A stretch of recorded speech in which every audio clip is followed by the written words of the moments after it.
I kind of couldn't get a sentence together earlier for some reason. I seem to have lost the ability to articulate.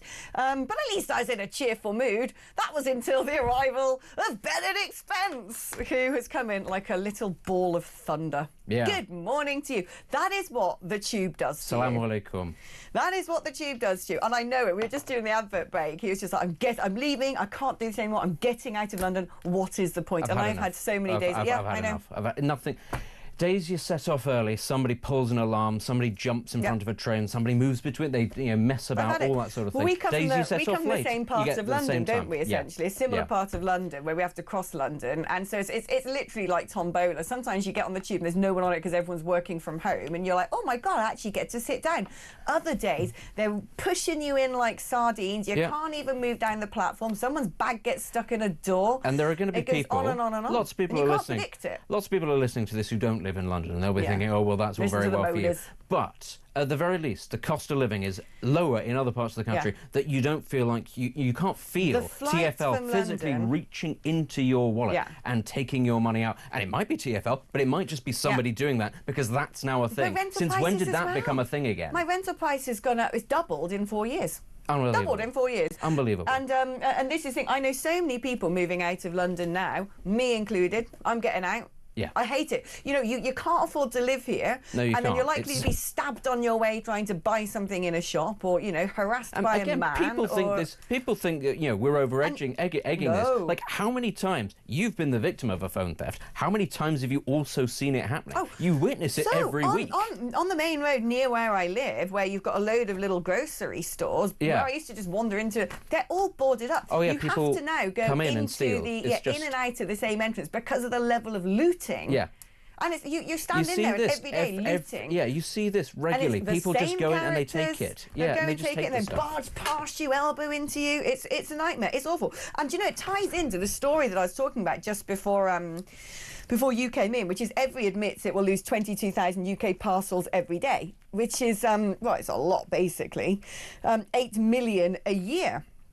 Where does it go?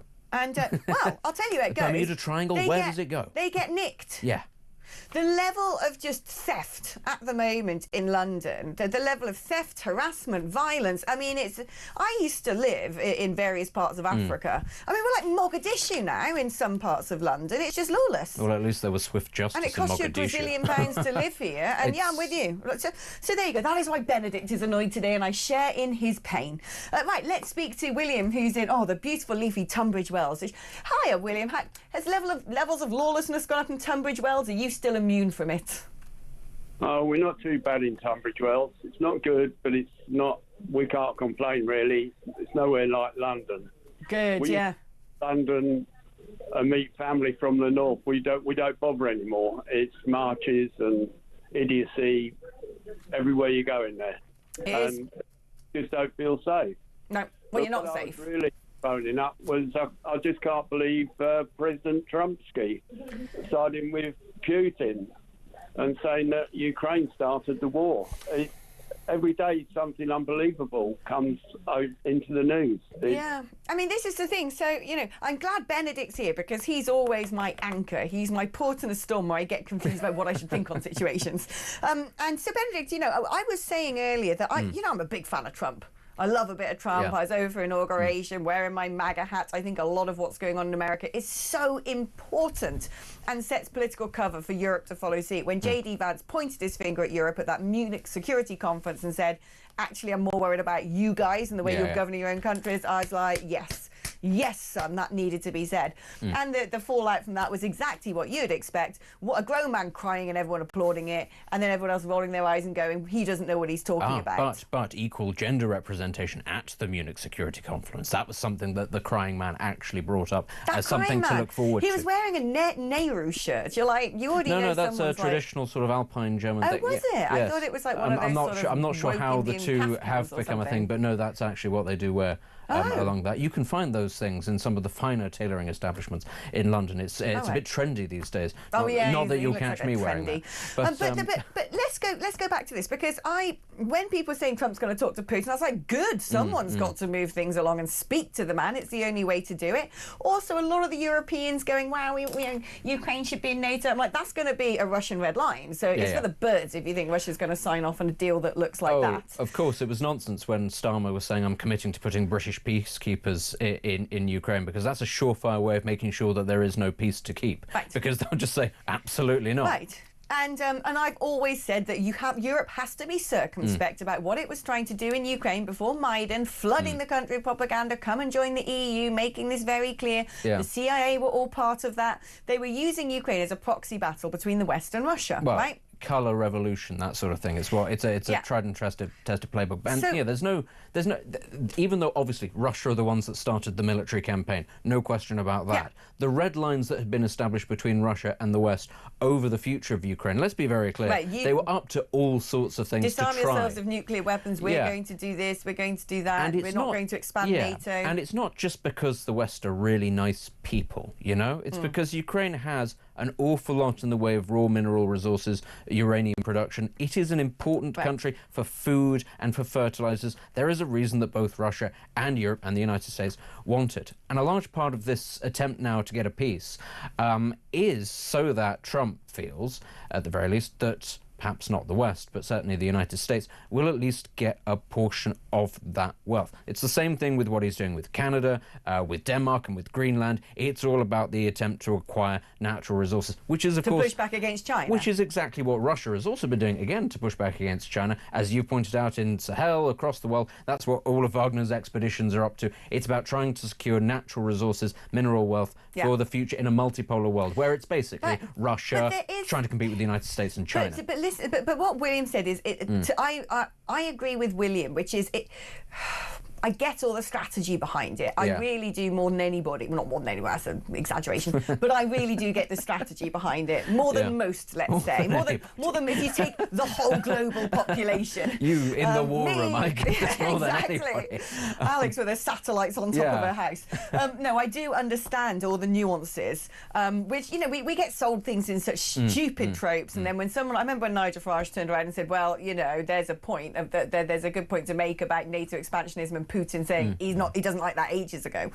But what Trump has said today, can we roll the clip actually, because that would be really useful to listen to that. Let's have a listen to what he actually said. And I think it's going very well. But today I heard, oh, well, we weren't invited. Well, you've been there for 3 years. You should have ended it 3 years. You should have never started it. You could have made a deal. I could have made a deal for Ukraine that would have given them almost all of the land, everything, almost all of the land, and no people would have been killed, and no city would have been demolished, and not one dome would have been knocked down. But they chose not to do it that way. And President Biden, in all fairness, he doesn't have a clue. What he was so bad. Well, I think we can agree with that. I mean, the thing is with Donald Trump, he speaks in such simple terms and sort of never speaks in nuance. But there does seem to me it is beginning to nudge up against blame Ukraine for everything. There hasn't, if that had been counterbalanced by saying in Putin is this because you think there's a sort of a tactic going on where he wants to, you know, stroke Putin's ego, thinking this is the best way to go about doing things? But he'll have his own agenda to put the squeeze on Russia, to contain Russia. I mean, is he taking Russia's side? I don't think he's taking Russia's side, no. I think that this is about trying to bring the thing to as clean an end as possible. And the thing is, the Ukrainians are obviously their own actors in this. They can decide actually to ignore what the United States says, and indeed what Russia demands. The outcome of that will be very bad for everybody. You know, if Ukraine, as Ukraine has sort of hinted in the past, it might go down the route of actually trying to acquire nuclear weapons with or without the assistance of the United States.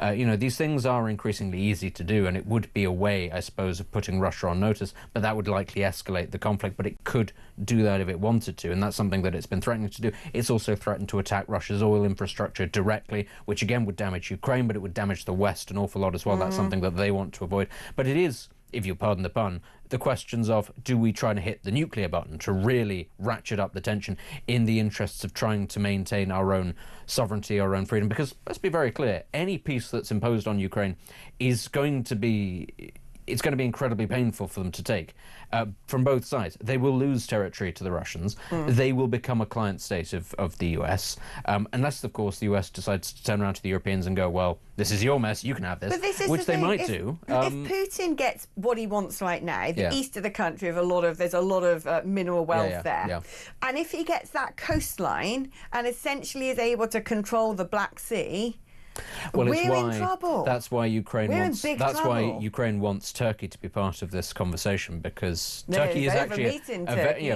on the subject of autocratic individuals who have territorial expansionist ideas.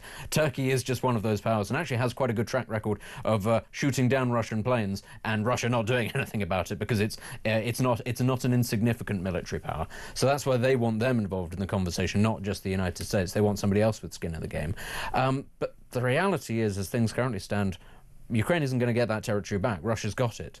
It's too strong, realistically, to lose it on the battlefield. It's not going to give these things up as part of a negotiation unless it's offered something unexpected.